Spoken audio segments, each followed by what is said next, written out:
We are getting a business edge today with Dr. Erick Jones. He's with the University of Texas, Arlington, here to talk about a big conference that's happening here. It's a supply chain tech conference. And why should people be concerned about what's happening at this conference? Because I think there's going to be some excitement at this conference. Absolutely, Angie, and thank you for having us here. Well, you know, the Supply Chain Technology Conference is a conference that has some really interesting things going on. The latest knowledge as far as us knowing how to minimize the variability in the supply chain and adaptability, which those big words means, what does that mean to us? That means that one, companies can drive profit with the newest technologies. Technologies such as RFID, which we've heard about RFID, but now it's been enabled into different types of technologies. So RFID and auto ID and auto sensing things allow us to do things such as drive smart cars, self-driving cars, which we now know with Google and all these different companies. But applying that to transportation and other areas really makes it exciting.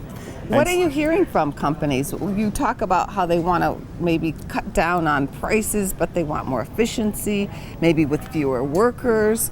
So what are you hearing?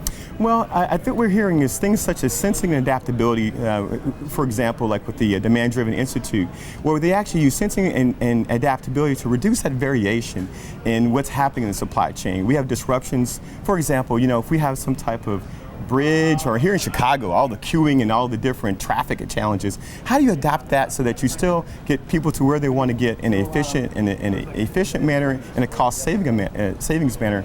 That's what people are looking for today. What do you think will be the highlights that come out of the show as far as new hot tech?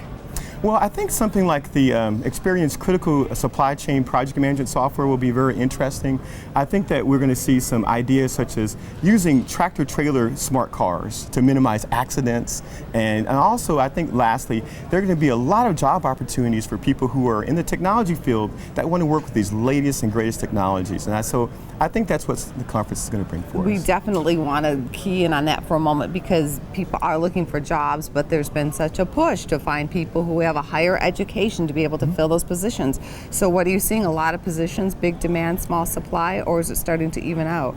Well, obviously that's a complicated question, but what you do have is that even people that have a historically technology background, modernizing their knowledge is so important for innovation and for the companies to demand some of these jobs. So training, certification, like again, you have the Demand-Driven Institute, you have the intelligent supply chain training. We have the Six Sigma for service, the next gen of Six Sigma for service training. And so all these different technologies and all these different trainings is where, you know, people can come in, get trained, and get these technical jobs of the future. Are they high paying?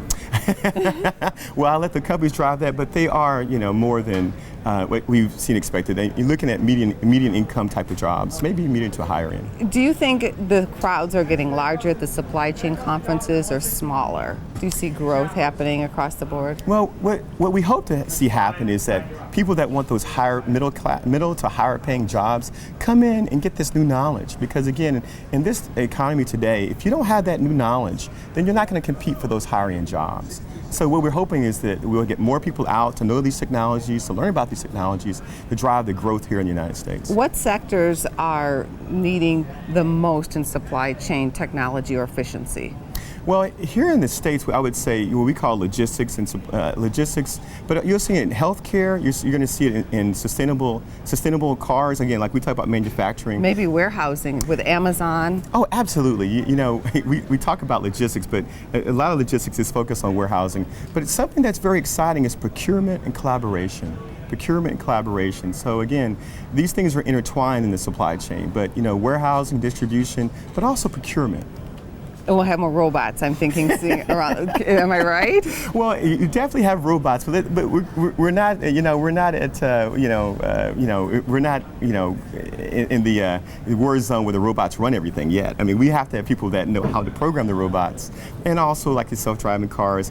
But it's not just the technology; it's the people that really create the knowledge that supports that technology. Well, thanks so much for bringing us the latest in innovation. Okay, we can shake, absolutely. Thank you again. Thank you for having me.